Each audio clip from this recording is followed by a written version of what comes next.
छोटे से गांव सूरजपुर में ज्यादातर लोग खेती करके अपना घर चलाते थे। गांव की मिट्टी उपजाऊ थी और किसान मेहनती भी थे, लेकिन उनकी जिंदगी आसान नहीं थी।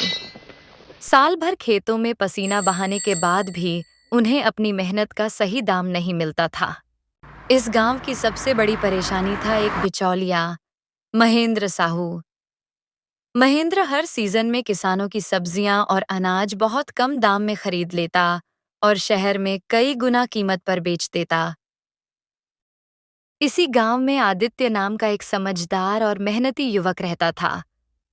वह अपने पिता रामलाल के साथ खेती करता था। आदित्य बाकी युवाओं से अलग था। उसे सिर्फ खेती करना नहीं, बल्कि खेती को बेहतर और फायदे का काम बनाना पसंद था। एक सुबह खेत में काम करते समय महेंद्र वहां पहुंचा। रामलाल जी, इस बार टमाटर का भाव 6 रुपये किलो से ज्यादा नहीं मिलेगा। रामलाल कुछ कहना चाहते थे, लेकिन फिर चुप हो गए। ठीक है साहू जी। उसी समय आदित्य अपने पिता के लिए खाना लेकर खेत पहुंचा। उसने सारी बात सुन ली थी। पिताजी, आपने इतनी जल्दी हाँ क्यों कर दी? बेटा, गांव में यही चलता आया है। हम लोग ज्यादा बहस नहीं करते। आदित्य को यह बात अंदर तक चुभ गई। लेकिन मेहनत हमारी है, तो दाम कोई और क्यों तय करे? दुनिया हमेशा इतनी आसान नहीं होती बेटा। दिन भर खेत में काम करने के बाद दोनों घर लौट आए। रात को खाना खाते समय भी आदित्य के दिमाग में वही बात घूम रही थी। उसकी माँ ने पूछा, क्या सोच रहे हो बेटा? माँ, अगर शहर में सब्जियां महंगी बिकती हैं, तो हमें इतना कम पैसा क्यों मिलता है? घर में कुछ पल सन्नाटा छा गया। अगली सुबह आदित्य अपने दोस्त विवेक से मिलने गया। विवेक अक्सर शहर आता जाता रहता था। मुझे कुछ पता लगाना है। ये कि महेंद्र हमारी सब्जियां आखिर शहर में कितने में बेचता है। तो फिर कल शहर चलते हैं। आदित्य की आंखों में पहली बार उम्मीद दिखाई दी। उसे महसूस हो रहा था कि शायद उनकी गरीबी और नुकसान का असली कारण अब सामने आने वाला है। लेकिन कुछ कारण से शहर नहीं जा पाए। बेटा, उदास मत हो। सच्चाई की जीत हमेशा होती है।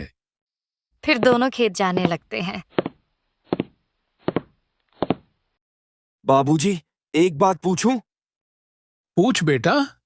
क्या गांव में हमेशा से यही होता आया है कि जो दाम बिचौलियां बोले वही मान लिया जाए?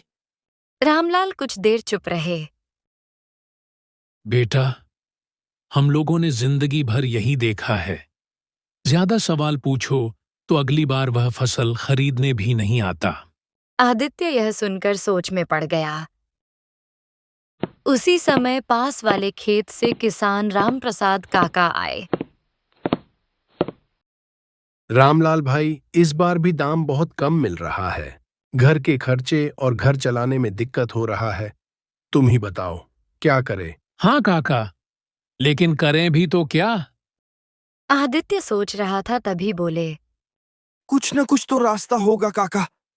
मेहनत हमारी है, तो फायदा भी हमें मिलना चाहिए। रामप्रसाद काका हल्का हंस पड़े। बेटा, तेरी उम्र में हम भी ऐसे ही सोचते थे। दिन भर खेत में काम चलता रहा। शाम को जब गांव वाले चौपाल पर बैठे, तब भी सबकी चर्चा फसल और कम दाम को लेकर ही थी। काशी ने कहा, खाद और पानी का खर्च बढ़ गया। फिर दूसरे ने कहा, बीज महंगे हो गए, अब क्या करें? तभी आदित्य धीरे से बोला, अगर हम सब मिलकर फैसला करें तो? सभी उसकी तरफ देखने लगे। सरपंच जी ने पूछा, क्या कहना चाहते हो बेटा? हम सब अलग अलग बेचते हैं, इसलिए कमजोर पड़ जाते हैं। अगर गांव के किसान मिलकर एक साथ फैसला करें तो शायद हालात बदल सकते हैं। कुछ लोग सहमत दिखे, कुछ चुप रहे। इतने में महेंद्र साहू चौपाल की तरफ आ गया। अरे वाह, आज तो बड़ी पंचायत लगी है। उसकी आवाज सुनते ही कई किसान चुप हो गए। चिंता मत करो भाइयों, हर साल की तरह इस साल भी मैं सबकी फसल खरीद लूंगा। लेकिन इस बार आदित्य चुप नहीं रहा। महेंद्र जी, अगर किसान थोड़ा बेहतर दाम मांगे तो क्या गलत है? महेंद्र की मुस्कान गायब हो गई। गलत कुछ नहीं, लेकिन व्यापार समझना सबके बस की बात नहीं। चौपाल में हल्का तनाव फैल गया। आदित्य ने सीधे उसकी आंखों में देखा। और मेहनत की सही कीमत समझना भी जरूरी है। कुछ किसान पहली बार आदित्य की बात सुनकर सिर हिलाने लगे। महेंद्र ने माहौल बदलते देखा तो गुस्से में कहा, देख लेना, ज्यादा समझदारी कई बार नुकसान कर देती है। यह कहकर वह वहां से चला गया। उसके जाते ही चौपाल में सन्नाटा छा गया।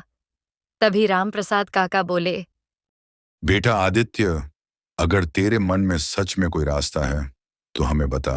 आदित्य ने गांव वालों की तरफ देखा। उसके मन में एक नया विचार जन्म ले चुका था। काका, अगर गांव वाले मिलकर काम करें तो शायद किसी एक बिचौलिए पर निर्भर रहने की जरूरत ही न पड़े। फिर आदित्य वहां से चले जाते हैं। घर में जाकर खाना खाते वही बात सोचते रहते हैं। अगली शाम सूरजपुर गांव की चौपाल पर फिर से लोग इकट्ठा हुए। बरगद के पेड़ के नीचे बैठे थे। बुजुर्ग किसान हुक्का पी रहे थे और जवान किसान उत्सुकता से आदित्य की तरफ देख रहे थे। आदित्य बेटा, कल तूने कहा था कि तेरे पास कोई रास्ता है, अब खुलकर बता। काका, बाबूजी, मैं बस इतना कहता हूं कि अगर हम सब अलग अलग रहेंगे तो हमेशा कमजोर रहेंगे, लेकिन अगर हम साथ आ जाएं तो हालात बदल सकते हैं। रामप्रसाद काका ने पूछा, साथ का मतलब? मतलब गांव के सभी किसान मिलकर काम करें, फसल बेचने का फैसला भी मिलकर करें। कुछ किसान एक दूसरे को देखने लगे। गिरधारी काका बोले, बेटा, ये बात सुनने में अच्छी लगती है, मगर होगा कैसे? अभी क्या होता है, हर किसान अकेले अपनी फसल बेचता है, मजबूरी में कम दाम मान लेता है। लेकिन अगर पूरा गांव एक साथ बोले कि इससे कम दाम नहीं मिलेगा, तो हमारी बात की ताकत बढ़ेगी। चौपाल में हलचल होने लगी। तभी आदित्य के पिता रामलाल बोले, बात तो सही लग रही है। अगर बिचौलिया नाराज हो गया तो कहीं उसने फसल खरीदनी ही बंद कर दी तो। आदित्य शांत रहा, फिर बोला, डर इसी बात का है काका, और यही डर हमें सालों से पीछे रखे हुए है। इतने में आदित्य की छोटी बहन गौरी, जो पास के कस्बे में पढ़ती थी, वहां आ गई। क्या मैं कुछ कह सकती हूँ? क्यों नहीं बिटिया, कहो। अगर गांव वाले मिलकर काम करें तो सिर्फ फसल बेचने में नहीं, खर्च कम करने में भी फायदा होगा। बीज, खाद और दवाई भी साथ में खरीदेंगे तो सस्ता पड़ेगा। गांव वाले ध्यान से सुनने लगे। रामप्रसाद काका बोले, अरे वाह, ये बात तो हमने सोची ही नहीं। और सबसे जरूरी बात, अब कोई अकेला फैसला नहीं करेगा। गांव की एक समिति बनेगी, सबकी बात सुनी जाएगी। यह सुनकर कई किसान उत्साहित हो गए। तभी अचानक चौपाल की तरफ महेंद्र साहू आ गया। उसने हंसते हुए कहा, अरे वाह, अब गांव में पंचायत नहीं, व्यापार सिखाया जा रहा है। सब लोग चुप हो गए। महेंद्र ने फिर बोला, सुन लो सब लोग, खेती करना अलग बात है और व्यापार अलग। ज्यादा सपने देखोगे तो नुकसान उठाओगे। आदित्य ने गुस्से से जवाब दिया, सपने नहीं महेंद्र जी, हम सिर्फ अपनी मेहनत की इज्जत चाहते हैं। तो अब गांव वाले मेरे बिना काम चलाएंगे। गौरी ने बिना डरे बोली, अगर सही दाम मिलेगा तो क्यों नहीं। ठीक है, फिर याद रखना, बाद में पछताना मत। यह कहकर वह तेज कदमों से वहां से चला गया। उसके जाते ही गांव में चिंता फैल गई। गिरधारी काका धीरे से बोले, बेटा, कहीं हमने गलत कदम तो नहीं उठा लिया? आदित्य ने चारों तरफ देखा। नहीं काका, मुश्किल जरूर आएगी, लेकिन अगर हम साथ रहे तो रास्ता भी निकल आएगा। अगली सुबह रामलाल अपने बेटे के साथ खेत जाते हैं।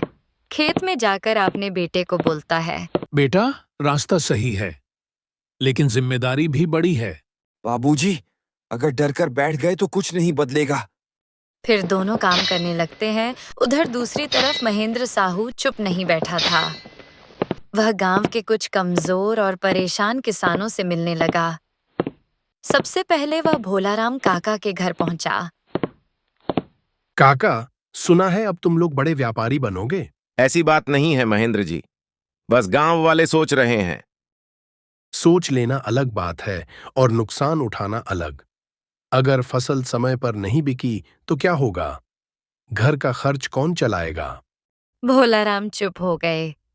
देखो काका, मैं सालों से तुम्हारे साथ हूं, बाकी लोग तो बस बातें कर रहे हैं। उसकी बातें धीरे धीरे असर करने लगीं। दिन भर वह कई किसानों के घर गया और डर फैलाने लगा।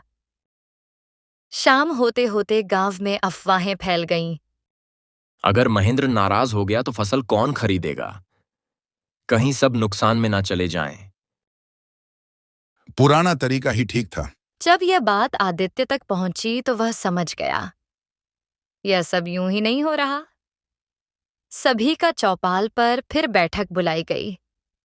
कई किसानों के चेहरे पर चिंता थी।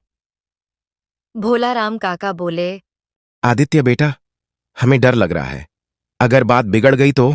कुछ किसान उनकी बात से सहमत दिखे। माहौल भारी हो गया। तभी आदित्य की बहन गौरी बोली, काका, डर होना गलत नहीं है, लेकिन डर के कारण हमेशा वही सहना भी सही नहीं है। पर बिटिया, भरोसा किस बात का करें? एक दूसरे पर। अगर हम में से कोई भी अकेला फैसला करेगा तो हम टूट जाएंगे, लेकिन अगर गांव एक साथ खड़ा रहा तो कोई हमें दबा नहीं पाएगा। तभी अचानक गांव का एक लड़का दौड़ता हुआ आया। सरपंच जी, महेंद्र साहू गांव के बाहर वाले खेत में किसानों को अलग अलग बुलाकर बात कर रहा है। यह सुनते ही सब समझ गए। महेंद्र गांव की एकता तोड़ने की कोशिश कर रहा। आदित्य, कल यहीं पर फिर बैठक होगा।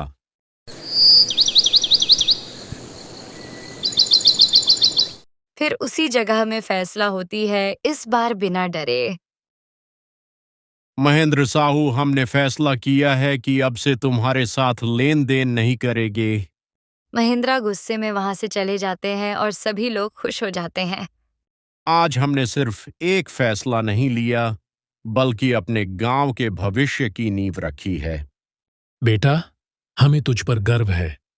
तूने हमें डर से बाहर निकलने का रास्ता दिखाया। बाबूजी, ये मेरी नहीं, पूरे गांव की जीत है। अगर हम साथ रहें तो कोई भी हमारी मेहनत की कीमत नहीं दबा सकता। गांव की ताकत उसकी एकता में होती है। जब लोग साथ खड़े रहते हैं तभी बदलाव आता है। उस दिन के बाद सूरजपुर गांव में धीरे धीरे नई सोच जन्म लेने लगी। किसान अब अपने फैसले मिलकर करने लगे। चौपाल सिर्फ बातचीत की जगह नहीं रही, बल्कि गांव की तरक्की की शुरुआत बन गई।